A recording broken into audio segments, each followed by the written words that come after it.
Hello, നമസ്കാരം. ഇന്നൊരു variety ഉണ്ണിയപ്പത്തിൻ്റെ recipe ആയിട്ടാണ് ഞാൻ വന്നിരിക്കുന്നത്.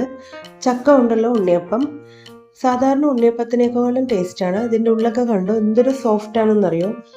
അപ്പോൾ ഇത് പഞ്ഞി പോലെ സോഫ്റ്റ് ആയിട്ടുള്ള ഉണ്ണിയപ്പമാണ് നമുക്ക് ചക്ക കൊണ്ട് തയ്യാറാക്കാൻ പറ്റുക. അതിനുവേണ്ടി ഞാനിവിടെ 1 കപ്പ് പച്ചരി കുതിർത്തെടുത്തിട്ടുണ്ട്. അപ്പോൾ 6 മണിക്കൂർ കുതിർത്തെടുത്താൽ മതിയാവും. ഒരു 20ഓളം ചക്കച്ചോള എടുത്തിട്ടുണ്ട്.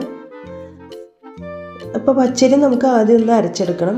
മിക്സിയുടെ ജാറിലേക്ക് ഇട്ട് കൊടുക്കാം. അപ്പോൾ ഇതിലേക്ക് വെള്ളം ഒഴിച്ചിട്ടല്ല അരയ്ക്കുന്നത്. അപ്പോൾ ശർക്കര ഉരുക്കിയിട്ട് ശർക്കര പാനി ഒഴിച്ചിട്ടാണ് ഇത് അരയ്ക്കുന്നത്. വെള്ളം ഒഴിച്ച് അരയ്ക്കുമ്പോൾ നമുക്ക് പിന്നെ ശർക്കര പാവ് ചേർക്കുകയാണെങ്കിൽ ഒരുപാട് അത് മാവ് ലൂസായി പോകും. അതുകൊണ്ടാണ്. അപ്പോൾ ആദ്യം നമുക്ക് ശർക്കര ഉരുക്കിയെടുക്കാം. ഞാനിവിടെ ഒരു 300 ഗ്രാം ശർക്കര എടുത്തിട്ടുണ്ട്. ഒരു 4 അച്ച്, വലിയ അച്ചാണെങ്കിൽ 4 അച്ച് എടുത്താലും മതിയാവും. അപ്പോൾ ഇത് നമുക്ക് ഇതുപോലെ നന്നായിട്ട് ഉരുക്കിയെടുക്കാം. ഇനി ഇതിൽ നിന്ന് കുറച്ച് പാനി എടുത്തിട്ട് നമുക്ക് അരിയിലേക്ക് ഇട്ട് കൊടുക്കാം. ഒരു നുള്ളു ഉപ്പ് കൂടി ചേർക്കുന്നുണ്ട്. ഇത് ഫൈനായിട്ട് അരച്ചെടുക്കണം ആദ്യം. ഇത് നമുക്കൊരു പാത്രത്തിലേക്ക് ഒഴിച്ചു കൊടുക്കാം. ഇനി അതേ ജാറിൽ തന്നെ നമുക്ക് ചക്കച്ചോള അരച്ചെടുക്കാം.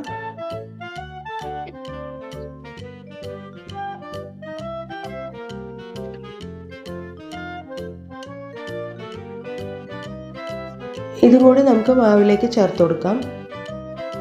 ഇനി ബാക്കിയുള്ള ശർക്കര പാനി കൂടി ഇതിലേക്ക് ഒഴിച്ചു കൊടുത്ത് നല്ലപോലെ മിക്സ് ചെയ്തെടുക്കാം. അപ്പോൾ ഇതിലേക്ക് വേറെ ഒന്നും ചേർക്കുന്നില്ല. സോഡാപ്പൊടിയോ അരിപ്പൊടിയോ ഗോതമ്പ് പൊടിയോ മൈദപ്പൊടിയോ ഒന്നും ഇതിൽ ചേർക്കുന്നില്ല. അല്ലാതെ തന്നെ നല്ല സോഫ്റ്റ് ആയിട്ടുള്ള ഉണ്ണിയപ്പം നമുക്ക് ഈ മാവ് കൊണ്ട് ഉണ്ടാക്കിയെടുക്കാൻ പറ്റും. അപ്പോൾ വേണമെന്നുള്ളവർക്ക് അത് ചേർക്കാവുന്നതാണ്. അപ്പോൾ ചൂടായ നെയ്യിലേക്ക് നമുക്ക് തേങ്ങാക്കൊത്ത് ചേർത്ത് കൊടുക്കാം. അതിൻ്റെ കൂടെ തന്നെ കുറച്ച് കറുത്ത എള്ള് കൂടി ചേർത്ത് നന്നായി മൂപ്പിച്ചെടുക്കാം. ഇത് നമുക്ക് മാവിലേക്ക് ചേർത്ത് മിക്സ് ചെയ്തെടുക്കാം.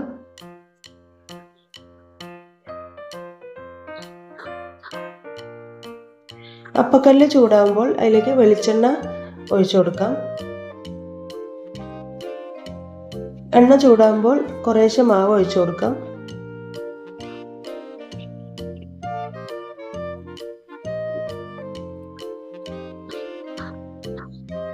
ഒരു സൈഡ് ഇതുപോലെ ബ്രൗൺ നിറമാകുമ്പോൾ നമുക്ക് അത് മറിച്ചിട്ട് കൊടുക്കാം.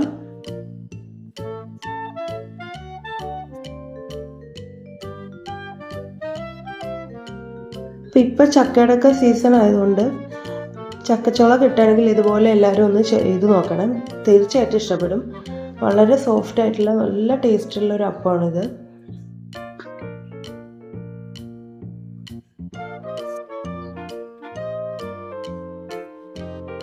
നമുക്ക് സോഡാപ്പൊടി ഒന്നും ചേർക്കാതെ തന്നെ നല്ല സോഫ്റ്റായിട്ട് പൊങ്ങി വന്നിട്ടുണ്ട് നമ്മുടെ അപ്പം.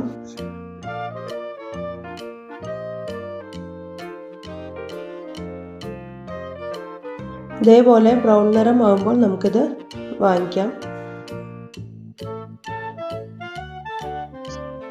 എല്ലാ സൈഡും നല്ലപോലെ വെന്ത് കിട്ടിയിട്ടുണ്ട്. നമുക്ക് അപ്പം ഒരു പപ്പടക്കോല് കൊണ്ടോ സ്പൂൺ കൊണ്ടൊക്കെ ഇത് നമുക്ക് കല്ലിൽ നിന്ന് എടുക്കാവുന്നതാണ്. അപ്പോൾ ഇതുപോലെ എടുക്കുമ്പോൾ എണ്ണ മുഴുവനായിട്ട് നമുക്കിതിൽ നിന്ന് കിട്ടും. നമുക്കതൊരു പ്ലേറ്റിലേക്ക് മാറ്റി കൊടുക്കാം.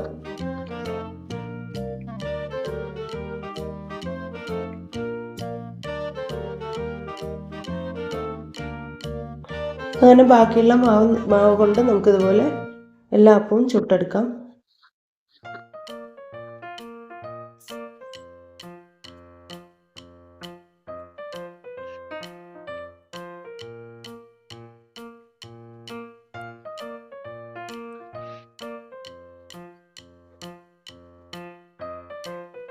അപ്പോൾ എല്ലാവരും ട്രൈ ചെയ്ത് നോക്കുമല്ലോ.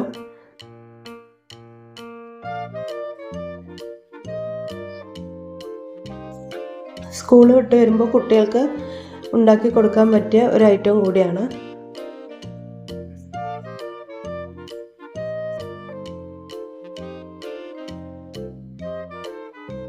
അങ്ങനെ നമ്മൾ അപ്പമൊക്കെ റെഡി ആയിട്ടുണ്ട്. കണ്ടോ, കാണുമ്പോൾ തന്നെ എത്ര സോഫ്റ്റ് ആണെന്ന് അറിയാമല്ലോ. അപ്പോൾ വീഡിയോ ഇഷ്ടപ്പെട്ടെങ്കിൽ ലൈക്ക് ചെയ്യാനും സബ്സ്ക്രൈബ് ചെയ്യാനും മറക്കരുത്. Thank you.